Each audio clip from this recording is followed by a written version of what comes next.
So Matt, a question I often hear today, especially with the current market we're in, the shift we're starting to see, a lot of people are asking me, when's the bubble gonna burst? What would you say to those people? Do you think we're in a bubble? Yep. I would say absolutely not. We are not in a bubble. That's my humble opinion. But, in 2007, 2008, we were experiencing very, very loose lending guidelines. I mean, you could come to me if I was the loan officer back then, give me a driver's license, and I would say, go buy $1 million property. Sure. Yeah. And I would be able to say, your monthly payment is X, but withhold the information that in 3 years, your monthly payment is going to be Y. So there's a lot of regulations now that loan officers have to work around to ensure that the buyers understand exactly what they're getting into. And to that point, 99.9% of purchase transactions secure a 30-year fixed interest rate. So your monthly payment towards principal and interest for the next 30 years is not going to change.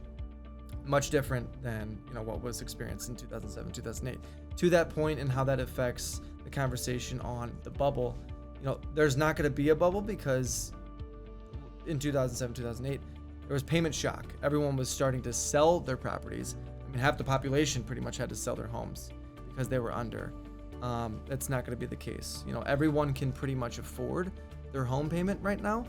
And that's going to be probably the driving force surrounding the conversation of, is there a bubble? Yeah, like you said, if you had a pulse, you could get approved for a loan before. And that's the scary part. And you think about today and what we see with you pre-approving, the clients that we work together with, and in general, you set the standard right away. You need to be, you need to work on your credit score. You need to be pre-approved. It's like, it's an important process. And another factor that people also aren't necessarily keeping in mind is that the inventory in 2007 and 2008, where was that? Yeah, 3 million more homes than what we have now. Quite a bit more. Yeah, we are at an extreme shortage of homes, and it just doesn't add up to a bubble bursting. And we both agree in our opinion.